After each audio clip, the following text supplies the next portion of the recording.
আসসালামু আলাইকুম। আমি শারমিন হীরা, মম হিরাস কিচেনে আপনাদের আরও একবার স্বাগত জানাই। দই এবং পুডিংয়ের মিশ্রণে এমন এক মজার খাবারের রেসিপি শেয়ার করেছি যা একবার খেলে বারবার খেতে মন চাইবে এবং যে কেউ যখন তখন বানিয়ে নিতে পারবেন। তো চলুন ভিডিওটা শুরু করা যাক। শুরুতেই এখানে বাজারের কেনা টক দই নিয়েছি, আর চাইলে এই খাবারটা ঘরে পাতা টক দই দিয়েও করে নেওয়া যাবে, তবে খেয়াল রাখতে হবে দইয়ের মধ্যে যেন জলীয় অংশ খুব বেশি না থাকে, এতে করে মেপে নেওয়ার সময় একটু অসুবিধা হয়। তো এখানে মেজারমেন্ট কাপের 1 কাপের 3 ভাগের 2 ভাগ পরিমাণে টক দই নিয়েছি, যা একটা ছাঁকনির মধ্যে রেখে ছেঁকে নিচ্ছি। আমি আধা ঘন্টা একইভাবে রেখে দেব, এতে করে এক্সট্রা যে পানিটা আছে সেটা বাটির মধ্যে ঝরে যাবে আর ছাঁকনির মধ্যে একেবারে সলিড টক দইটুকু থেকে যাবে, আর ওটা দিয়েই আমি রান্নাটা করে নেব। দইটাকে খুব ভালো মতো বিট করে নিতে হবে। এর মধ্যে যে একটু ছোট ছোট দানাদার ভাব থাকে ওইটা যেন একেবারে না থাকে, ক্রিমের মতো দেখতে লাগে, ওই পর্যায়ে এসে বিট করা বন্ধ করতে হবে। তা না হলে রান্নার শেষে এগুলো দলা পেকে থাকবে, কাটলে দেখতেও খারাপ লাগবে আর খেতেও খুব একটা ভালো লাগবে না। এ পর্যায়ে এসে দইয়ের মধ্যে দিয়ে নিচ্ছি হাফ কাপ গুঁড়া দুধ, 1 কাপের 3 ভাগের 1 ভাগ চিনি, হাফ কাপ কনডেন্সড মিল্ক, সামান্য একটু গরম পানির মধ্যে 1 চিমটি পরিমাণে জাফরান ভিজিয়ে রেখেছিলাম, ওইটাই এখন পানি সহ দিয়ে নিচ্ছি। এর সাথে দিয়েছি 3টা মাঝারি সাইজের ডিম, একদম সামান্য একটু লবণ টেস্টের ব্যালেন্সের জন্য, না দিলেও চলবে। সমস্ত উপকরণগুলোকে খুব ভালো মতো মিশিয়ে নিচ্ছি। আমি যেহেতু এখানে জাফরান ব্যবহার করেছি, এতে করে সুন্দর একটা কালার আসার পাশাপাশি খুব মিষ্টি একটা গন্ধ আছে। আপনারা যদি হাতের কাছে জাফরানটা না পান বা ম্যানেজ করতে না পারেন, তো সেই ক্ষেত্রে অন্য যে কোনো ফুড কালার ইউজ করতে পারেন, আর সাথে ভ্যানিলা অথবা এলাচের গুঁড়া, যার যেই ফ্লেভার পছন্দ সেটা দিয়ে নিতে পারেন, এতে করে ডিমের গন্ধটা একেবারেই থাকবে না। যে পাত্রে খাবারটা ভাপিয়ে নেব ওই পাত্রের মাপ অনুযায়ী একটা কাগজ কেটে নিয়েছি আর তার মধ্যে একটু তেল দিয়েছি। আমার বাসায় যেহেতু বাটার পেপার নেই, এই কাগজটাই বাটার পেপারের কাজ করবে।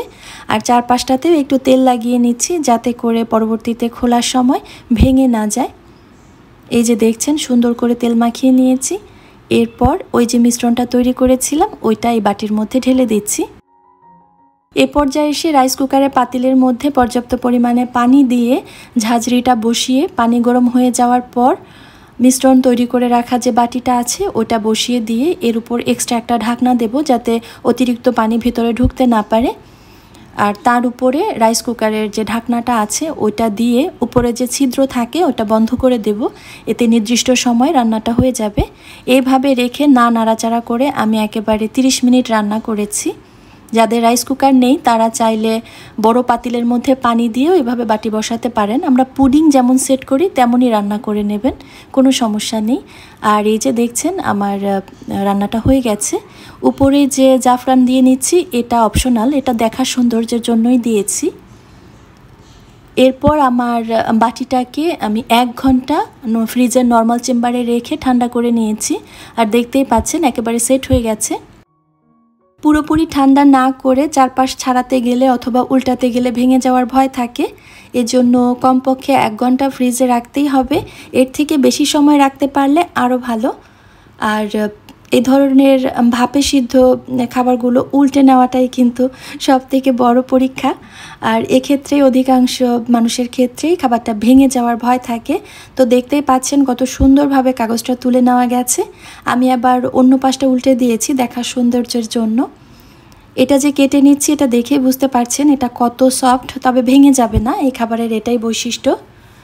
আর এই যে ক্রিমি একটা টেক্সচার, কোনো ছিদ্র নেই, কতখানি পারফেক্ট সিদ্ধ হলে এই লেভেলে আসে আশা করছি আপনারা বুঝতে পেরেছেন।